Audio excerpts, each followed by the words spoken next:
দেখুন আগামী মাসের 2 তারিখে আমরা সব নিউজ পেপারে দিয়ে রাজ্য টিমকে সিলেকশন করিয়ে ত্রিপুরা অ্যামেচার বক্সিং অ্যাসোসিয়েশন 5 দিনের একটা কোচিং ক্যাম্পের মাধ্যমে আমরা ন্যাশনাল উত্তরপ্রদেশে বেরেলিতে একটি ন্যাশনাল বক্সিং কম্পিটিশনে আমরা টিমটাকে পাঠিয়েছি এবং টিমের সাথে প্লেয়ার ছিল 5 জন, 3 জন ছিল অফিসিয়াল। প্রথমে 5 তারিখে গিয়ে যাওয়ার পরে টিমের এন্ট্রি হয়েছে। হঠাৎ করে 7 তারিখ এন্ট্রি হওয়ার পর হঠাৎ করে দেখা গেল ওখানে আরেকটা টিম রূপক দেব রায় একটা টিম সেম নামে ত্রিপুরা অ্যামেচার বক্সিং অ্যাসোসিয়েশনের নামে আরেকটা টিম এন্ট্রি হয়েছে এবং আমাদেরকে সেইখান থেকে বের করে দিয়েছে।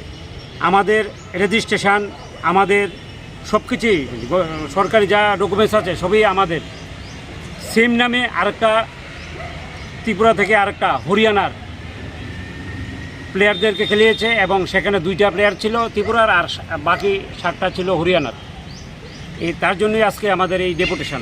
কার বিরুদ্ধে ডেপুটেশন দিচ্ছি সেখানে মিন্ময় চক্রবর্তী এবং অম্লান চক্রবর্তী নাকি ত্রিপুরা অ্যামেচার বক্সিং অ্যাসোসিয়েশনের সেক্রেটারি এবং রূপক দেব রায় প্রেসিডেন্ট, ওদের বিরুদ্ধে তাদেরকে এফআইআর করার জন্য আমরা আজকে ডেপুটেশন দিচ্ছি।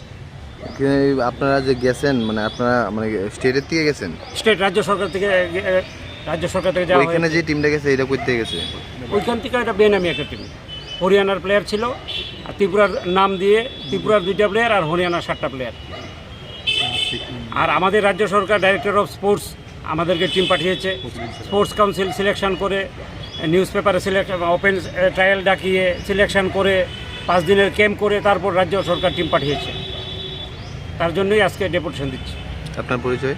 আমি ত্রিপুরা অ্যামেচার অ্যাসোসিয়েশনের জেনারেল সেক্রেটারি। নাম? সমীর সাহা।